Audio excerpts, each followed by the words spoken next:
নমস্কাৰ, এই মুহূৰ্তত জনাই আছোঁ অসমৰ মেট্ৰিক আৰু উচ্চতৰ মাধ্যমিকৰ ছাত্ৰ ছাত্ৰীসকলৰ বাবে সুখবৰ। 2022 বৰ্ষৰ মেট্ৰিক আৰু উচ্চতৰ মাধ্যমিকৰ ফলাফল মে' মাহতে ঘোষণা কৰা হ'ব। মে' মাহৰ দ্বিতীয় বা তৃতীয় সপ্তাহত মেট্ৰিকৰ ফলাফল ঘোষণা কৰা হ'ব।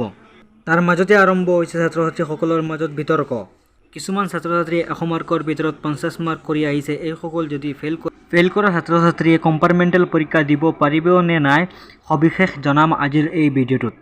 যদি আমাৰ চেনেলত নতুনকৈ আহিছে তেনেহ'লে ছাবস্ক্ৰাইব কৰি দিব।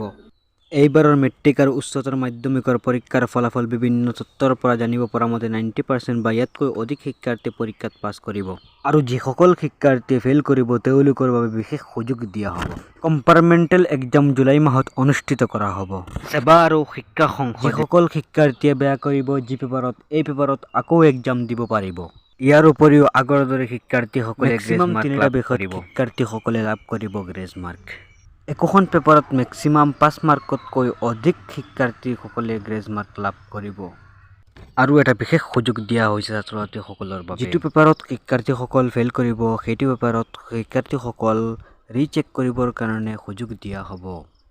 ৰিচেকৰ কাৰণে আপোনালোকে ফৰ্ম ফিল আপ কৰিব লাগিব 500 টকাকৈ।